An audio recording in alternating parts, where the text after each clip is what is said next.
Well, another Monday evening and another CSU basketball coaches show presented by Coors Light. Welcome, everybody, to the Beach House Grill. We're in Old Town Fort Collins as we get set to talk Colorado State basketball here for the next hour. Of course, we'll be joined by Tim Miles and talk some CSU men's hoops in the back half of the program. But for the first 30 minutes, we dedicate our attention to CSU women's basketball. And with head coach Kristen Holt. Kristen, great to have you on hand. You ditched us last week. I know, I had the week off. That's right. Kristen and the CSU basketball team, they were on the road heading down to Air Force at this time last week. We got a couple of segments out of you, and it turned out to be good luck, I guess, as CSU women, they go 2-0 with a win at Air Force last Tuesday and a win against Utah here at home, a perfect 2-0 mark. Those are good weeks. Very good. We will take that. You called, or when we talked last week, you were trying to pin me down where I was, and I was trying to be vague. Yeah. And you just kept trying to pin me down, and we were actually eating wings here in town. Oh, were you? Yeah. Great. See? Yeah. So you could have been on hand. Yeah. Well, no, not really, because I had to eat. You had to eat. Well, they have good food here at the Beach House Grill. I'm going to take it as a personal shot to me. You just didn't want to hang out with me. No, we had the schedule. We needed to get out of town and get down there, so we were kind of tight. Yeah. Somebody had told me you guys had left town like at a 4:15, so I thought you were somewhere on I-25 or maybe already down in Colorado Springs at the time. But nonetheless, you guys go down to Air Force and get a big road win. And road wins are not easy to come by, especially when you get into Mountain West Conference, so that had to feel good. Well, especially when you see Air Force beating San Diego State and TCU in their place, it makes our win look that much better. They're a scrappy team. They have some pieces to the puzzle that are better than what they have. I think their coach has done a nice job of putting in a new system, and they're a hard team to beat in their place, and they had a tremendous crowd. It was really hard to communicate. I kind of lost my voice in that game, just trying to talk over them. But it was our kids seemed, I thought, a little bit rattled at first in that game just because of the noise, and didn't get off to a quick start, but we hung in there and did a nice job.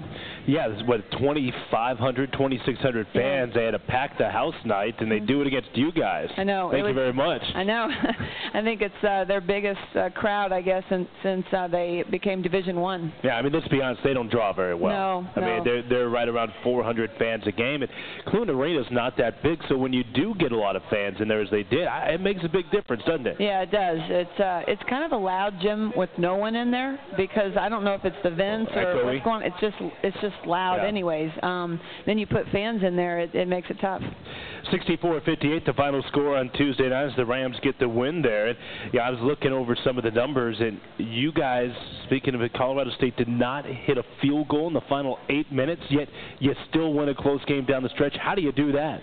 Make your free throws. Make free throws. There you go. Rams were 13 of 14 at the free throw line, but I know you don't like going that long without a field goal. No, and the other thing that helped us is we played some pretty good defense. At the end of a game when we have a lead and we're just kind of protecting it, we go oftentimes to our switching man-to-man, and we just really protect the perimeter, try to stay away from threes. Obviously not fouling to put them on the free throw line, and we did that very well, I thought, and then handled their press fairly well because we knew they'd be coming at us, and we set up some different press breaks, and we had enough timeouts that we could call, and so it was good that we held on to that. As Chantel Kennedy, I know, played perhaps one of her best games in her short career here at Colorado State. 9 points, which was a career high, 7 rebounds, 4 assists, 4 steals, across the board. Yeah, she was great. She was the player of the game.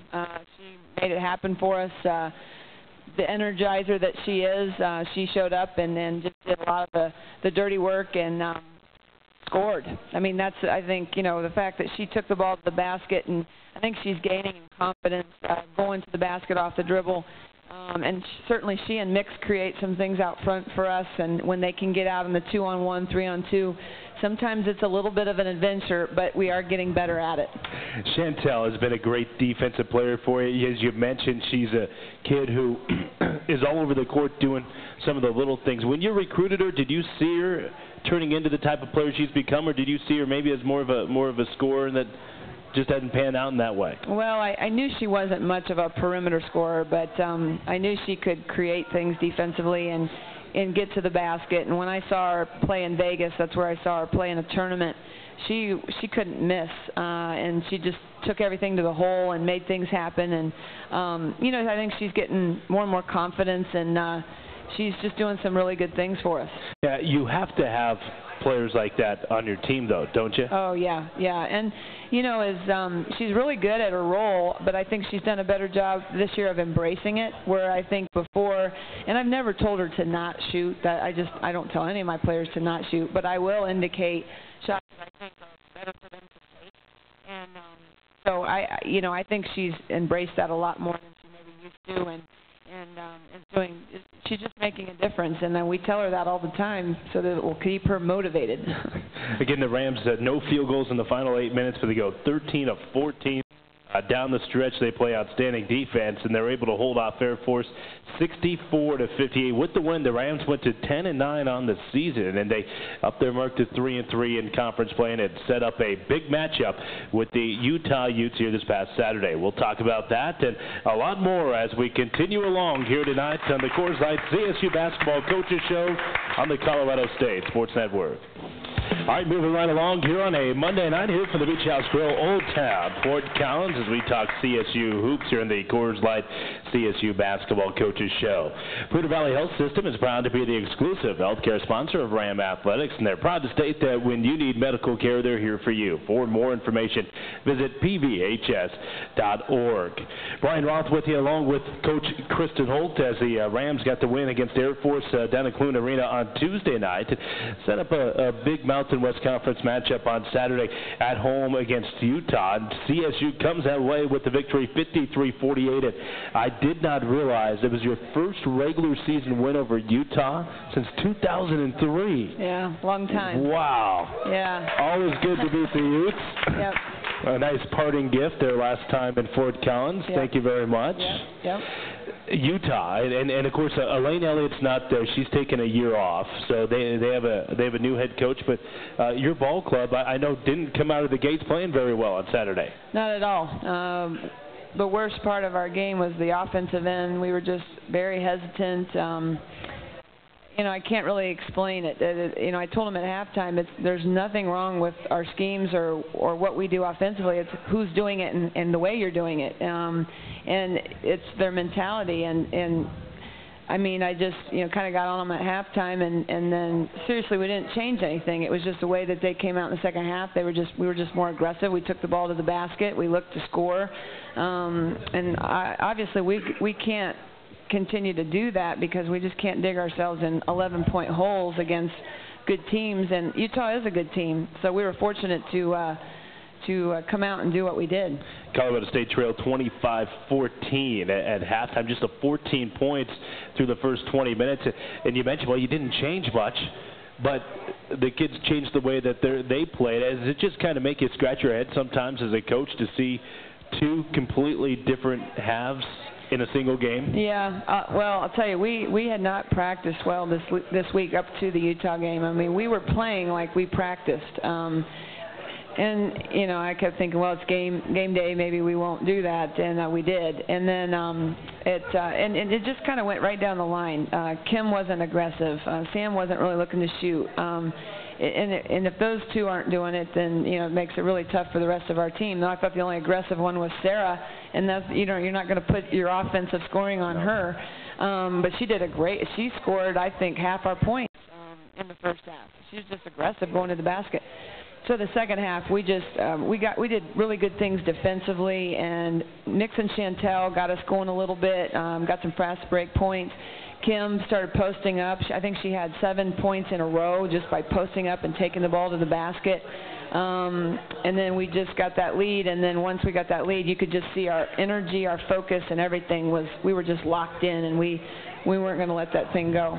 So it wasn't a big-time halftime speech by Coach Holt? I mean, we throw a clipboard and kick over a trash can, stuff like that? I mean, I was pretty fired up when I was walking off the floor. I just, the whole way there, I'm thinking of all these things I'm going to say. And then as soon as I'm able to walk in there, when I don't talk to my coaching staff very much, I think they know. She's about ready to let them have it. That's funny. But, yeah. 25-14 at halftime. But 20-3 run in that second half. Your team has shown the ability to go in spurts at times this year. Yeah. Well, we've gone on spurts both ways, where we just go on these severe droughts, and then we can go on some runs. And you know, basketball is, especially women's basketball, I think, is a game of runs, and you just got to endure when your opponent's going through one. And we need to be on more than just a couple during the course of a game. But you know, we played a lot of zone. And then our man-to-man, when we did go to it in the second half, boy, it was locked in, and the crowd helped us, and we got stops, and then the crowd really got into it, and we had probably 3 or 4 possessions where they were running the shot clock down and didn't get a shot up, and then we were scoring, and the crowd was tremendous in the game, and I think playing at home like that with the enthusiasm of your fans, it really does make a difference. Yep, no question about that. With the win, the Rams go to 11-9 now in the season, and they're 4-3 in Mountain West Conference play. We'll have more with Coach Holt coming up next, but first a timeout from Nelligan Sports. It's the Coors Light CSU Basketball Coaches Show on the Colorado State Sports Network. All right, a couple more segments left here to talk Colorado State women's basketball as we welcome you back here to the Beach House Grill in Old Town Fort Collins. Wasn't quite sure about the crowd here tonight at the Beach House with the weather, but kudos to you guys for coming on out. The roads are not easy to drive on. In fact, your mom and dad have been here for the past weekend from Ohio. They tried to leave today, and the weather wouldn't let them. No, I know. They didn't make their flight because of the weather, and then they got, I guess, booked on a different one, and so they're heading out tomorrow, I guess. We'll see. Ohio's supposed to get about an inch of ice, so I don't think they want to fly into that area with ice. No, but I'm not sure if you want to stay here in Colorado where it's going to be a high of -5 coming up tomorrow. Well, or you could come with us to San Diego where it's going to be 65. That's right. You guys are flying to San Diego tomorrow, aren't you? Nice. Way to just bring this whole place down. Yeah, I know. I'm depressed. Well. Hey, one more thought from that 53-48 win over Utah on Saturday. Kim Mestog, I was looking at the stats. She didn't have a single point in the first half, huh? No, and that, like I said, that was part of the problem, is she was just playing real laid back, and I don't know, she was just passing the ball and not just doing the things that she normally does to work to get open and look for her shot and be aggressive. And so yeah, that was a concern, because when she doesn't score, we're not too good. So the Rams again 11-9. They're 4-3 in conference play, puts them in 4th place in the Mountain West. As Kristen said, the poor CSU women have to go to San Diego coming up tomorrow. They'll meet up with San Diego State coming up Wednesday night. It's an 8 o'clock Mountain tip-off, and you can catch it on AM 1410 KIIX with Matt Wozniak on the call. What is wrong with San Diego State? Now, the Aztecs, remember, they made a run to the Sweet 16 last year. I know they lost Janae Morris, but they were picked to finish 2nd in the Mountain West in the preseason poll. They brought a lot of talented players back.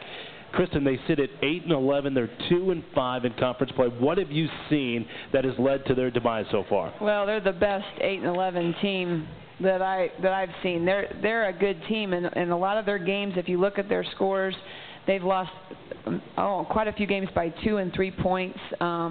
They've played everybody in our league really close, but then they lose to an Air Force. I watched that game. Beth Burns had to be irate with her team, because I've never seen a more poor effort out of a team ever. Just standing around on defense. No effort whatsoever. The thing is they were in that game at the end and could have won it. And there was just no urgency. When they want to play, they're very good, and I don't know what makes them play. You know, that's kind of like Paris Johnson, their post player. She's very good. She'll just kind of jog up and down the floor, and then all of a sudden she takes off. And she'll run up. She'll sprint. She'll get a layup. And you'd think that kind of effort would happen all the time. And so it's a scary team in that they have good players. They're really good players. They have a freshman that I think is freshman of the year, Kristen Clement. She's very good. Big guard, can shoot the 3. They're a lot bigger than we are for sure, and athletic. But you know, they just don't always get it done. And if we can out-scrap them, out-hustle them, I think we have a good chance. Yeah, you just have to beat them in the effort department. Yeah, we do. That seems to be the key. They lost 59-51 up at Wyoming on Saturday, and the Cowgirls now seem to be the team to beat in the Mountain West with TCU losing at Air Force. How does TCU and San Diego State, arguably, and I'm not sure if there's even an argument, the two most talented teams in the Mountain West this year, how do both of those teams go to Clune Arena and lose to Air Force? And I know that I should put quotations on it and say, no, with all due respect to the Falcons, because it sounds like a put down, but the Falcons have been the bottom feeder of the Mountain West, and for those two teams to lose there, you just scratch your head. Yeah, I don't have an answer for that at all. But after having been through the first round with all these teams, I have thought BYU is the best team. I think they're deep, they're big, they've got shooters, they've got penetrators, they've got rebounders, they've got post players, they've got size. I mean, they're a good team, and TCU can be good. They can be really good, but then they kind of lose focus and lose interest. You know, we're kind of at the time of the year when your team can get kind of, oh, you know, here we go again, practice again, you know, and you try to shorten practice a little bit, keep them fresh, but every team's in that same boat. It can't be an excuse. And so I'll tell you, for the first time since I've been here, I feel like our kids are not in that place mentally. I mean, certainly, you know, I'm not going to say that they love coming to practice every single day, but they enjoy being around each other, and we've got a really good chemistry right now, and I think that's part of the reason why we've won the games we have is we just have 8 people that really know their roles. They know what they're supposed to do. They love playing with each other, and that speaks for a lot of why we've been able to have some success. Yeah, it's a team that's a little more enjoyable to coach, I imagine, too, huh? Yeah, it is. Yeah. It is. With San Diego State's size, you mentioned some of their players, Paris Johnson certainly being one of them, Jessica Bradley, who started her college career at Baylor. And with you guys only have really one post player in Sam Martin. Is that an area of concern going into Wednesday night? Well, it is. You know, it was a concern when we went to BYU. It was I mean, it's going to be a concern the rest of the year, and hopefully we'll get Kelly back at the end. That will help. But you know, you just have to get creative with what you do defensively, offensively, and the kids have kind of bought into that. And at the same time, an opponent has to guard when we go small, and we can go real small. Yeah. You know, so you know, there's, I guess you can look at it both ways, but you know, there's a lot of basketball to be played, and so we're pleased with where we're at, but we know that there's a lot more to go, and we've just got to keep improving. Yeah, Wednesday night will mark the end of the first round of Mountain West play, and you guys will have already played 5 road games. I know. Yeah. In the first 8, and conversely, Coach Miles and the men have already played. They will have played 5 home games. Yeah. So, is there any difference to you, or do you like going on the road early in conference rather than at the end of the kind? I know you don't have any say in it. Well, I'm glad now that we have those out of the way, because we're 8-2 at home. We play better at home. Sure. And you know, we're going to have the better teams in the conference, and it'd be awesome to knock off a Wyoming or a BYU or a TCU. I mean, you don't know. That's why you just go out and you got to give it your best effort and be ready to play. Yep, all of them are coming to Moby Arena in the back half of the conference schedule. All right, one more timeout. When we come back, we'll wrap it up with head coach Kristen Holt. We're live at the Beach House Grill here tonight in Fort Collins. From Elegant Sports and the Colorado State Sports Network. Back here at the Beach House Grill on a Monday evening for the Coors Light CSU Basketball Coaches Show. Is that Tom Hilbert in the house?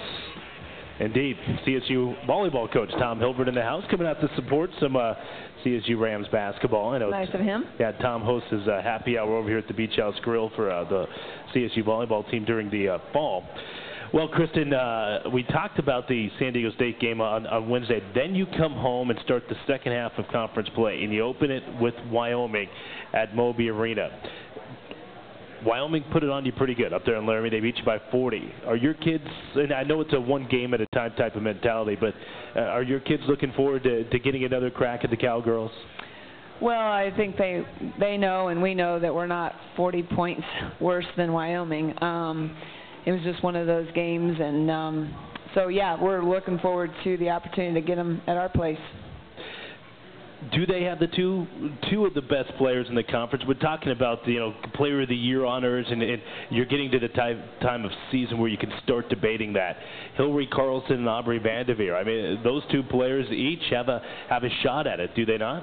They're really good. Yeah, I've watched them a few times on TV. I watched them against San Diego State on Saturday, and they're good. Vanderveer is just a hard player to guard. She's smart. She knows when to take it to the basket. She can shoot it. She can shoot the three. She's just really, really good. And then Carlson, neither one of those kids is blazing speed or is a tremendous athlete, but they just they know how to shoot the basketball, and they do it really well. Yeah, and one thing that jumps out at you about those two kids is they're both Wyoming kids. Yeah. Carlson is Cheyenne, and then Vanderveer is Laramie. Yep. And I'm sure the Wyoming fans love that too, because they have their homegrown kids right there. And then I think the thing about Wyoming is they've got two tremendous players, and then their starting five, the other three, do just a really, really solid job. In Richardson, their point guard, Chandra Sewell from Colorado, is developed into a really good complementary player. And then they've got Kennedy, who does a nice job and can shoot the three and has size and can guard an opponent's big player. And then they've got a couple of kids coming off the bench, but they only go 7 or 8 deep. So, this whole thing of we only have 8 players, I mean, that's it. We don't have any more to go to, but, they do a nice job with the 7 or 8 that they have. Again, that comes up at 2 p.m. on Saturday at Moby Arena, the Rams and the Cowgirls. And boy, a big crowd for that one, I know, would certainly help your girls. Wyoming currently tied for first in the conference at 6-1, along with BYU. They're 16-4 overall. Hey, one final thought. Give us an injury update. I know Kelly Hartig is still out. She just had X-rays, and Zoe Simmons is still out for you. Zoe's probably out 2 more weeks, and Kelly maybe 3. We may have Kelly at the end of the season, regular season, and then tournament, which would be good. Yep, without question. Get that roster up to 9. That would be get it up to 10 players. I know, would ease your mind a little bit. Yeah. Hey, great week this past week. Have fun in San Diego. We really feel bad for you guys. Yeah, and, I know it. Go down there and get a win. We will. Okay, thanks. Head coach Kristen Holt leading her teams to a couple of wins here this past week. We'll talk to Tim Miles coming up next from Nelligan Sports and the Colorado State Sports Network.